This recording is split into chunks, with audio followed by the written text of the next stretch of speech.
Assalamualaikum warahmatullahi wabarakatuh. Halo teman-teman Milanis Indonesia semuanya. Kembali lagi bersama kami tim Buletin Milanilo setelah kami tidak muncul dalam beberapa match untuk mereview dan mempreview. Kali ini kita kumpul lagi, bertemu lagi untuk membahas beberapa laga yang sudah berlalu, mulai dari lawan Spal, lalu lawan Roma, dan terakhir lawan Lazio dan Juve. 4 laga ya, jadi belum direview sama kita. Masih dengan Buletin, ada Bang El dari Sezione Balikpapan. Siapa? Forza Milan. Dan Milan ada Bang Dean dari Siapa? Ada Bang Asep dari Sezione Sampit. Ya, Forza Milan. Terakhir ada Bang Angga nih, newbie-nya tim Buletin dari Sezione Semarang. Bang Angga. Assalamualaikum. Waalaikumsalam. Waalaikumsalam. Ya, sehat semua. Enggak, Semarang aman enggak? Semarang alhamdulillah aman, Pak. Suara lu kurang gede nih enggak kayaknya enggak? Alhamdulillah aman Semarang. Udah mulai nobar kayaknya gue lihat tuh ya, teman-teman ya. Di base camp. Nobar ada sih, ada nobarnya. Nobarnya kan ya kita sesuai protokol kesehatan sih, physical distancing. Kita ya, ada silang-silang dikit lah buat jaraknya. Ntar ada yang di luar tuh ya. Gak ada ya. Nobarnya sepi. Iya, mainnya malam-malam terus. Oke deh. Iya, teman-teman. Alhamdulillah di laga terakhir Milan menunjukkan hasil positif nih. Kita sempat dibuat kecewa waktu Milan menghadapi Spal karena harapan kita tinggi banget waktu itu, menganggap bahwa ini akan menjadi lawan mudah buat Spal secara hitungan materi dan peringkat gitu kan. Tapi nyatanya kita lihat sendiri waktu lawan Spal, tim kelihatan banget nggak greget sama sekali gitu kan. Dan alhamdulillah itu masih bisa menyamakan kedudukan, mengejar ketinggalan dari 0, dan itu pun melalui gol bunuh diri di menjelang pertandingan. Gitu. Next di pertandingan berikutnya kita menghadapi Roma. Milan tampil lumayan gitu kan. Awalnya berjalan berimbang sampai akhirnya mampu unggul di 20 menit terakhir. Di next pertandingan lawan Lazio, Milan tampil lebih baik lagi dari pertandingannya, tampil dominan, menguasai pertandingan, efektif, pertahanan solid, lini tengah Spartan, lini depan tajam gitu, kita unggul 3-0. Dan terakhir semalam kita lihat semua gitu kan, menghadapi tim pimpinan klasemen Juventus, kita sempat tampil ya boleh dibilang imbang gitu kan. Kita awalnya tidak bisa memprediksi akan seperti apa jalannya pertandingan, tapi kita mampu comeback 4 gol di 20 menit terakhir kurang lebih, atau 30 menit terakhir lah gitu. Apa nih kira-kira gambaran apa sih yang bisa kita lihat nih dari performance atau penampilan Milan di 4 laga terakhir ini? Mungkin ada siapa yang mau mulai duluan komentar? Dari Bang Dean mungkin?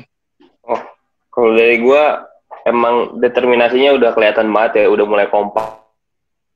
Mungkin ini efek selama libur corona, Pioli lebih banyak nyobain lagi skemanya dia dimasukin ke pemain gitu kan. Kita tahu dia dari akhir musim, dari setengah musim gitu. Nah di corona ini mungkin dia lebih matangin lagi skema yang dia mau, sehingga pemain juga lebih tahulah maunya dia. Terus juga itu tadi yang gue masih nggak bisa dilupain juga faktor Ibra sih, yang memang kelihatan banget, itu berasa banget di Milan sekarang ini. Itu Ibra itu main waktu lawan apa ya? Waktu pertama Copa main kan ya? Lawan Lecce belum ya? Belum, lawan Spal udah main dia. Spal itu ya, dia mulai main. Yes, betul. Dari El, mungkin lu ada tanggapan nggak di 4 laga terakhir Milan ini, apa sih yang buat Milan meningkat gitu loh secara permainan dan hasil mungkin gitu? Ya, kalau dari saya sih Wak, ini kelihatan sih perkembangan Milan dari match ke match berikutnya ke match berikutnya lagi, itu udah kelihatan banget berkembangnya. Terus kenapa Milan bisa seperti ini ya? Ini Wak, rotasi pemainnya Wak. Jadi Pioli udah nemuin racikan pemainnya itu, tandem-tandemnya seperti Benacer tandem dengan Casey, 3 di depannya siapa-siapa aja, itu udah kena sih, chemistry-nya udah dapat. Iya benar tuh. Gue justru memang awalnya ngira ini skuadnya cetek banget nih gitu, nggak dalam gitu. Pemainnya akan itu aja gitu kan. Tapi gue nggak nyangka juga di beberapa pertandingan Pioli berani mengasih kesempatan kepada si Alex sama si Paqueta gitu. Bahkan di laga sebesar dan seberat melawan Juve, mereka ditempatkan menjadi starting lineup. Gue cukup terkejut juga dengan keberanian Pioli ini sebenarnya. Jadi saya rasa gini Wak, Pioli berpikir bahwa back-back Juventus ini kan Rugani dan Bonucci kan udah uzur juga ya Wak ya, dikatakan uzur lah. Jadi stamina juga pasti mempengaruhi, walaupun pengalaman mereka segudang pengalaman, tapi biar bagaimanapun anak muda stamina jauh lebih baik dibanding yang sudah berumur ya kan Wak. Nah, mungkin di babak pertama kan kelihatan tuh agresifnya gitu. Juve agresif banget tuh, nyerang. Nah terus kita nyerangnya itu bola lari pimpong sana pimpong sini. Nah itu yang bikin kelelahan sih Wak. Saya rasa itu sudah strateginya Pioli. Kenapa starting itu Paqueta, Alex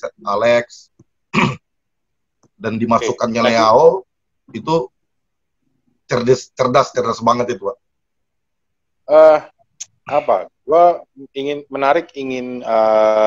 membicarakan lini per lini ya. Oke lah, kalau untuk di posisi kiper tidak perlu diragukan dan mungkin tidak tergantikan lah. Donnarumma pasti akan selalu jadi yang utama gitu kan, karena Begovic sama Donnarumma Antonio secara umur itu udah masuk fase-fase persiapan pensiun gitu kan. Kalau PNS itu MPP. Monopos. Nah, kalau di lini belakang empat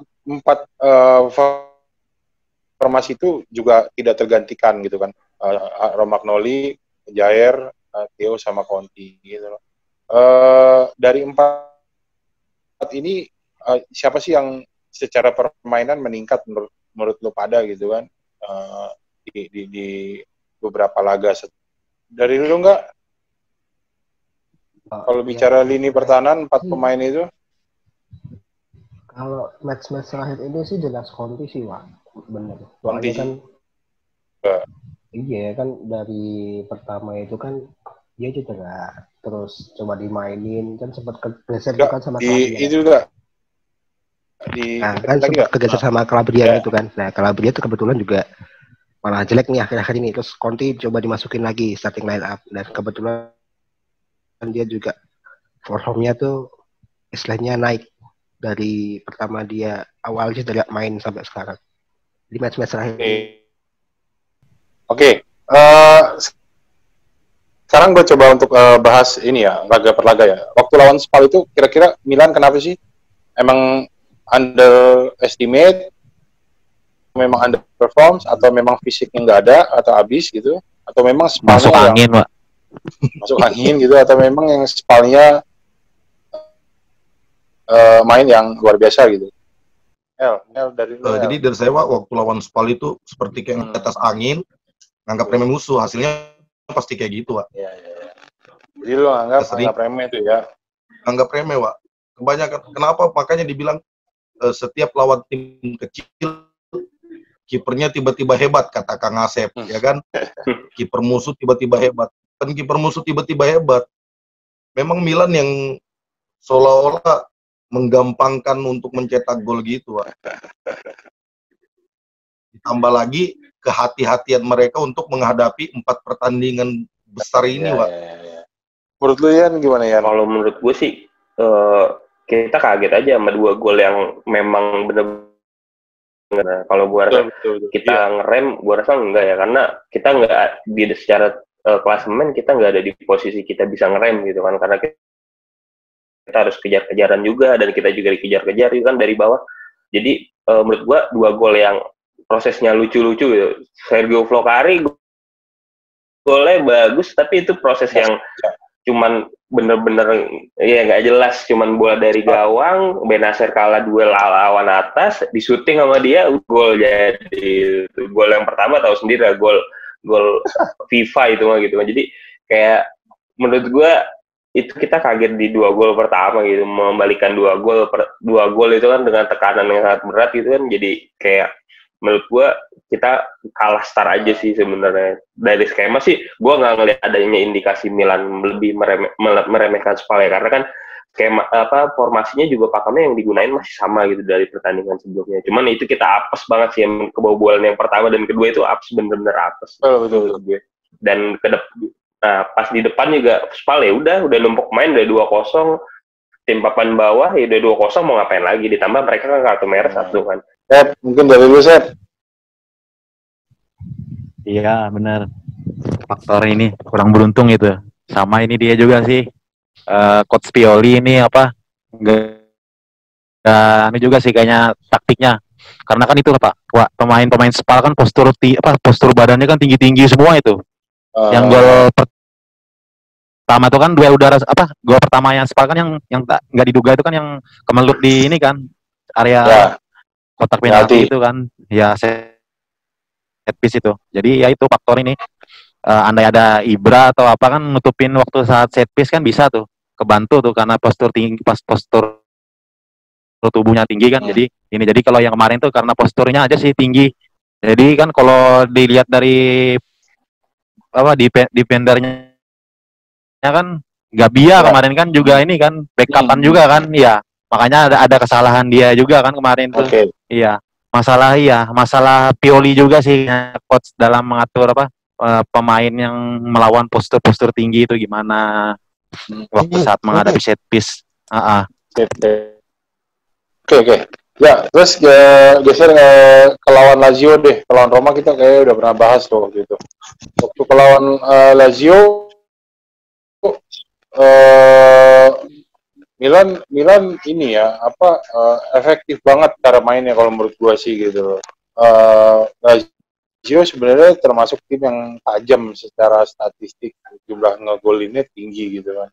Tapi Milan mampu ngeredam tuh sampai Lazio sendiri gua ngelihatnya frustasi, walaupun mungkin mereka bisa berdalih bahwa Immobile kagak main gitu pada saat itu gitu. Nah, mungkin ada yang mau komentar tentang laga lawan Lazio gak? Lazio itu ini awal mula Paketa mulai bagus nih. Kan akan diganti itu kan cedera kan. Nah, Paketa main dia mulai nunjukin kalau dia itu makin mainnya lebih simpel, nggak kayak dulu awal-awal dia lebih tricky, lebih gaya lah dulu kalau main sekarang. Tapi kalau sekarang kan dia lebih taktis, umpan 1-2 banyak yang bilang karena waktu itu atau lawan Lazio Paqueta ditaruh di posisi yang sebenarnya, karena selama ini di IMF belakang striker Paqueta banyak ditaruh di samping gitu. Mungkin karena faktor itu juga nggak? Iya sih Wak, dan mainnya dia sekarang juga lebih simpel sih, nggak tricky kayak dulu. Dia kan dulu kan banyak trik yang nggak harus dipertontonkan sampai katanya ditegur sama kakak bagaimana kan. Nah, makanya dia lebih taktis. Kayak itu sih kalau pas lawan Lazio kemarin sih. Waktu lawan Lazio kalau waktu lawan Lazio itu faktornya nih ya menang nih. Yang pertama nih karena faktor pemainnya Lazio juga kan, pemain kuncinya kan ada yang nggak main sama ini kan. Nah terus yang kedua faktor dari ini si Kejair efek lah kita bilangnya nih. Dia kan tenang banget tuh waktu di bertahan di belakang kan. Nah terus yang ketiga faktornya ini dia si Rebic sama Theo. Apalagi Theo kan waktu overlapping kan yang dari kiri itu 2 kali overlap, 2 kali peluang emas itu. Walaupun dia nggak ngegolin tuh loh, tapi paling nggak udah mantap lah. Ya. Nah selebihnya para pemain semuanya disiplin, bermain efektif lah. Ya, kita masuk ke laga lawan Juve nih semalam nih. Ini menarik nih. Banyak cerita euforia yang terjadi di Milan terutama gitu. yang paling gampang nilainya menurut gua adalah semua sosial media timeline di semua Milanisti semua gitu. Bahkan akun Milanisti sendiri ORID kita tembus sampai tadi sore gua cek itu udah 1.600-an komen gitu. Iya. Di 1.600-an komen lebih ya gitu. Itu gue lihat memang euforianya tinggi banget. Ya apa sih kira-kira yang buat Milanisti ini pada seneng banget atau mungkin gembira banget lah dengan kemenangan lawan Juve semalam gitu. Sebelum kita masuk ke match-nya gitu. Karena jarang menang lawan Juve, Pak. Oh iya. Ya kan dimanfaatkan, Pak. Oh, benar. Saya paling jarang namanya posting story di WhatsApp. Tapi ketika tadi malam menang, full. Ya, habis kapan lagi? Belum tentu besok-besok kita bisa menang lawan Juve. Setuju banget. Mumpung menang aja. Berasa ini ya, berasa main sama Cesena ya. Udah tak bilang di story gue tak bilang musuh paling berat dari 5 pertandingan itu Spal. Padahal juru kunci ya. Iya.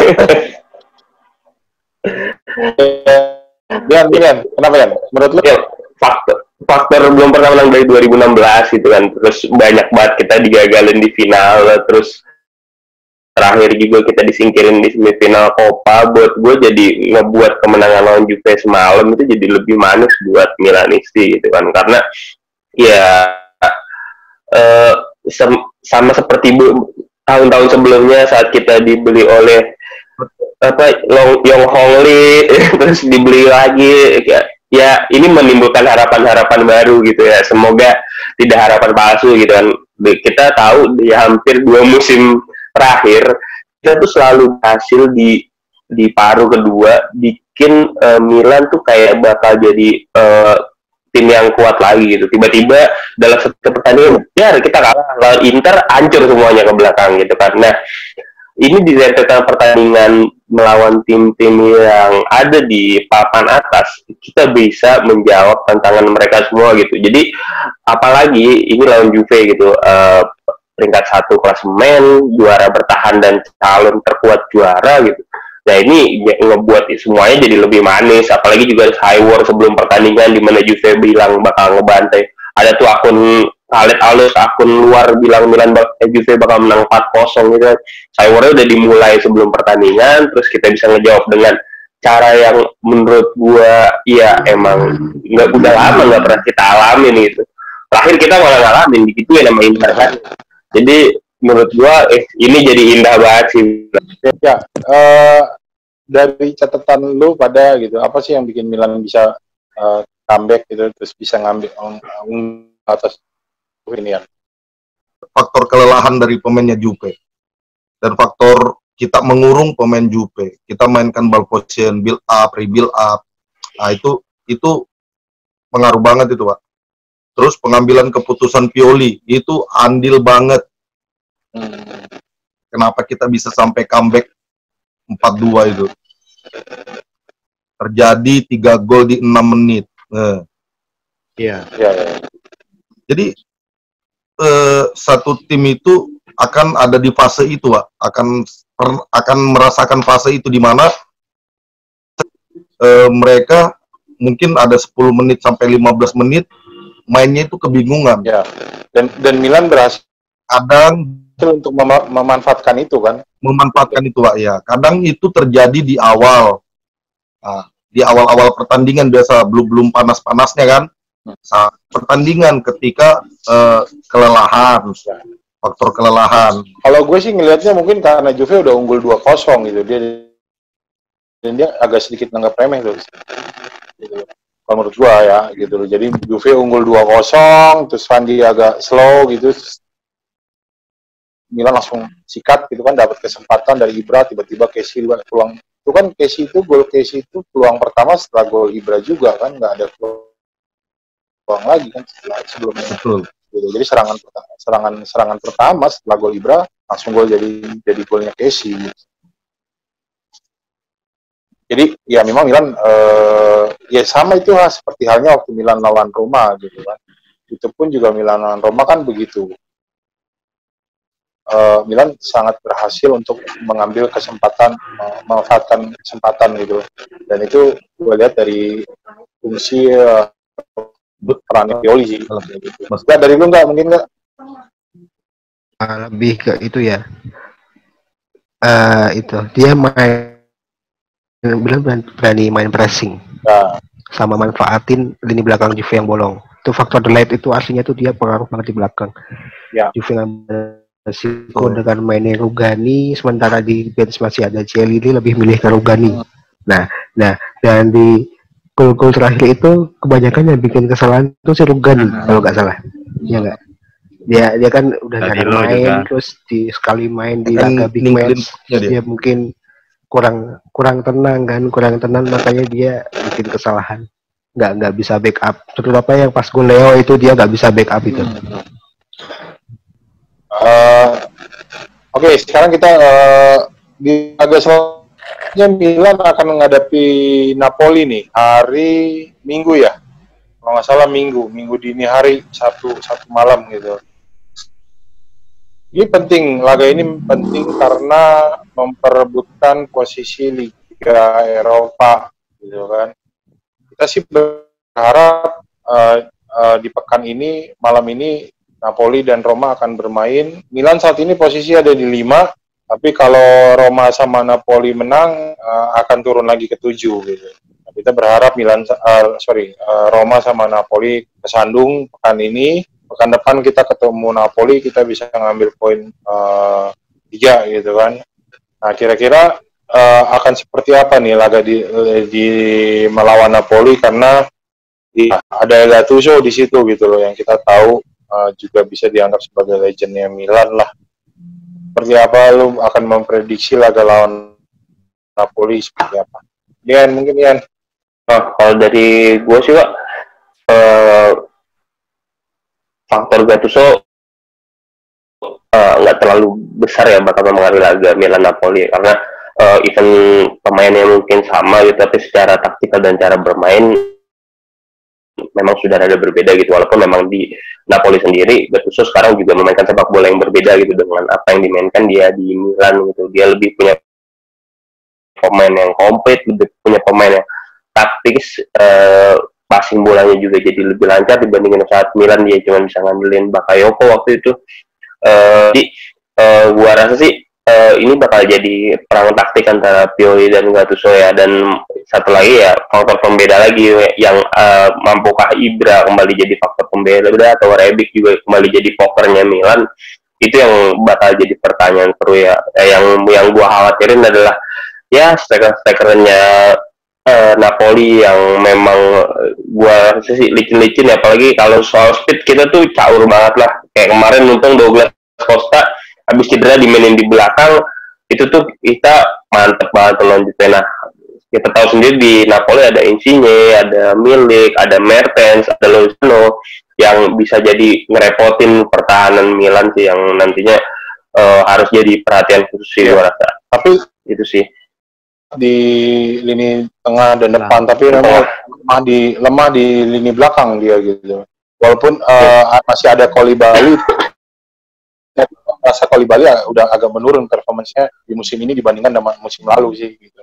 Sama faktor kipernya sih gua rasa masih bener-bener nggak punya, juga cedera kan, otomatis bakal Meret yang main. Dan ya Meret juga belum bisa sekonsisten Donnarumma, kan sekonsisten Donnarumma di umur 18 tahun aja Meret belum bisa gitu kan. Jadi itu bisa jadi faktor yang bisa dieksploitasi oleh Milan untuk meraih kemenangan lah. Udah gak layak lah gua rasa dengan cara main kayak gini. Milan cuma nargetin seri lah. Dan lu ngerasa menurut lu Milan akan tetap on the track, on fire, atau akan kehabisan di situ? Merasa karena Napoli juga peluang untuk keempat besar. Yes, Danilo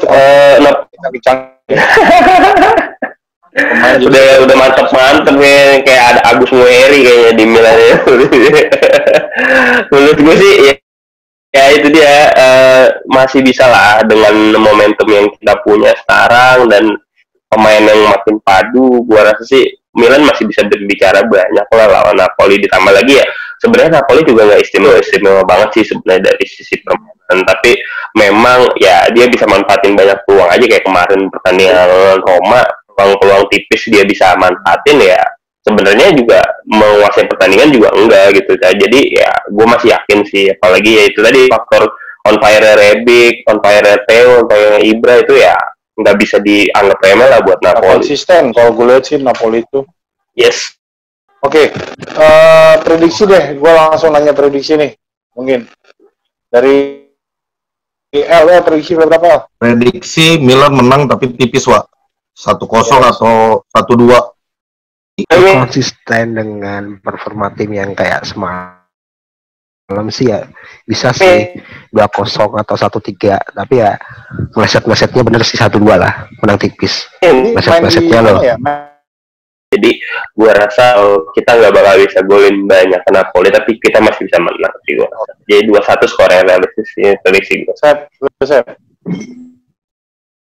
Oke, menang sama Roma udah, menang sama Lazio udah, menang sama Juventus ini udah papan atas semua nih. Apalagi Napoli kebangetan banget kalau nggak menang ini. 5 pertandingan 4 menang, 15 gol yang ngegolin. Prediksi nih 2 gol, Pak. Nggak kebobolan bola nih, 2-0 Milan. Ya. Soalnya ya melihat dari pertandingan sebelumnya kan lebih dari 1 gol kan dia ngegolin Milan. Iya, 2-0 Pak prediksi sama Napoli. Oke. Mantap. Ya, kalau gue sih pribadi juga prediksi dan harapan itu berbanding lurus sama gitu kan. Sama pasti menang, harapannya Milan pasti menang gitu. Gue masih optimis. Gue gak tahu kenapa ya, gue optimis banget tim ini gacor banget dari sisi lini serang gitu kan. Terutama di 30 menit terakhir itu selalu bisa mengambil peluang, selalu bisa memanfaatkan peluang gitu kan. Dan gue prediksi Milan akan mencetak lebih dari 2 gol lagi, dan salah satunya pasti akan diisi sama Rebic gitu. Oke deh, thank you nih. Aduh, menarik, udah lama banget nih. Panjang juga kita bikin video malam ini gitu kan, hari ini ya. Harapan kita semua pasti Milan akan terus menang lagi. Tadi teman-teman juga sudah mereview semuanya dan juga mereview laga melawan Napoli serta prediksinya. Ya, kita doakan semua Milan akan kembali meraih hasil penuh, hasil maksimal pada lawan Napoli. Amin. Ya, belum pernah kalah ya, Wak ya. Semenjak podcast ya. Betul, semenjak kita bikin YouTube nih Milan on fire terus. Mungkin ya itu pemainnya pada nonton gitu. Soalnya ada Asep di situ. Pioli juga nonton Pioli. Buat Pioli. Oke, ya teman-teman, terima kasih semua. Bang Dean, makasih. Bang El, Bang Angga, Bang Asep, kasih semua. Sehat, kita doakan semua Milan terus maju. Terus ya. Ya, buat teman-teman semua, teman-teman Milanisti Indonesia, terima kasih atas apresiasinya. Buat kalian, dukung terus channel Milanisti Indonesia. Jangan lupa like, comment, share, and subscribe. Dan jangan lupa juga untuk selalu saksikan Buletin Milanello. Ya, maju terus bersama Milanisti Indonesia, Forza Milanisti Indonesia. Assalamualaikum warahmatullahi wabarakatuh. Waalaikumsalam.